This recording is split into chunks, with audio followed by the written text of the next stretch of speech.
Hi everybody. Today I'm bringing you a Harpejji hack. What I'm talking about today is palm muting. Somebody asked me a question about it and I thought a video would be the easiest way to explain that for you.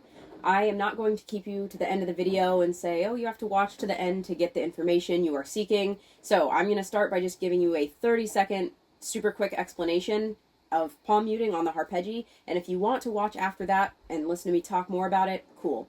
The 30-second quick and dirty explanation is that I'm using the line that like delineates your first knuckle, and I'm putting that right on top of the fret metal, not on the fret markers, but on the metal itself. When I'm playing, I'm usually playing power chords, so I'm doing 2 notes at a time. I'm using my pointer finger and my ring finger. I'll just play like an A power chord. This is what it sounds like if I play in the fret.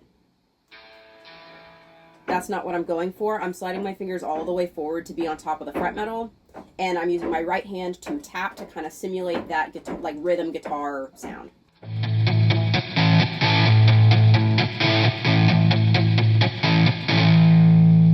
So that's all there is to it. If you want to stick around and listen to me talk about this more, here I go.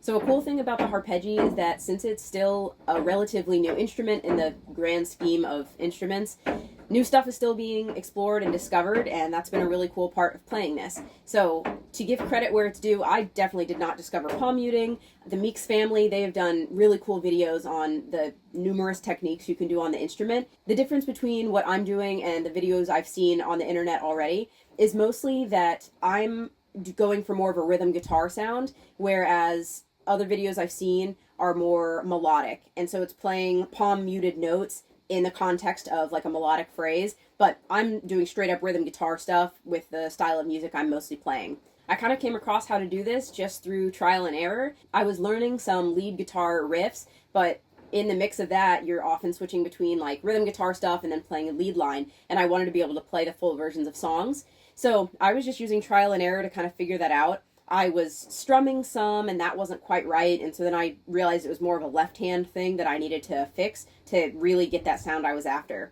The technique definitely works best in the lower part of the Harpejji. I play a U12, so when I'm doing palm muted stuff, it's mostly in my bottom 6 strings, and that makes sense because if you picture an electric guitar, you're palm muting those lower notes. If you're playing a power chord, it would just be your E and your A string. Anyway, I'm using the lower half of my strings when I'm palm muting. It will work on the upper half of the strings, but that's not primarily what I'm using the technique for. While I was moving through this trial and error phase to figure out this technique and get the tone that I wanted, there were a couple things I realized that are like pitfalls, I guess you could say. So like I said, you're playing over the fret metal, but then you run the risk of, if you are playing too far forward, you end up in the next fret, and obviously that's going to be the wrong note and the wrong tone. So you kind of have to find that sweet spot where you have that crease of your finger right on the fret metal where you want it. I'll see if I can kind of demonstrate what that sounds like. If I'm back on that A power chord, that's the sound I'm going for. If I scoot my hand forward, I'll let you hear what that sounds like too. So first of all, it's buzzy, the tone isn't really centered, but if I stay pulled back on that fret, that's more of what I'm going for. The second thing I realized, to get this tone, my fingers have to be really flat. If I have my fingers curved up, I don't know what it is, but it does not sound right if I'm playing super high up on the fret. So keeping my fingers flat is what helped me achieve that tone. That's really counterintuitive if you come from a piano or a guitar background or a flute background like me. You know, that's not the technique you would use on those instruments, but on the Harpejji, flat fingers just tend to work better, especially with a technique like palm muting. I've talked a lot about what your left hand is doing, but your right hand is secretly kind of the key to getting this tone. With rhythm guitar playing, if you're palm muting, you'll often hear players alternate between accented notes, which are usually not palm muted, and they're a little louder and more resonant, and then they contrast that with the palm muted sound. I'm doing that all with my right hand. So A power chord, again, good place to start. If I'm playing, I started out doing this tapping just straight up and down on the string. Oh, and I should probably say, I'm tapping basically on the fret metal, 1 fret above where my left hand is, approximately. So if I'm just tapping straight up and down,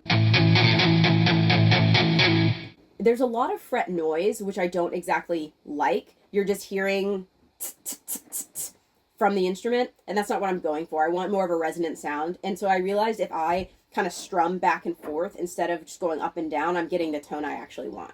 In addition to that, I can add in what my left hand is doing and change up my accents to simulate that rhythm guitar sound.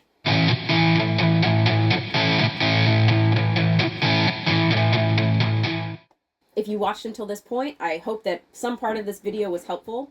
If you are a harpeggiast, please share with me your techniques, because like I said earlier, the instrument is so new.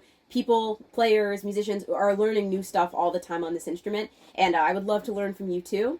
If you liked this video, like this video, and please put your questions in the comments if there are any other things you'd like to learn about the Harpejji. Thanks for watching.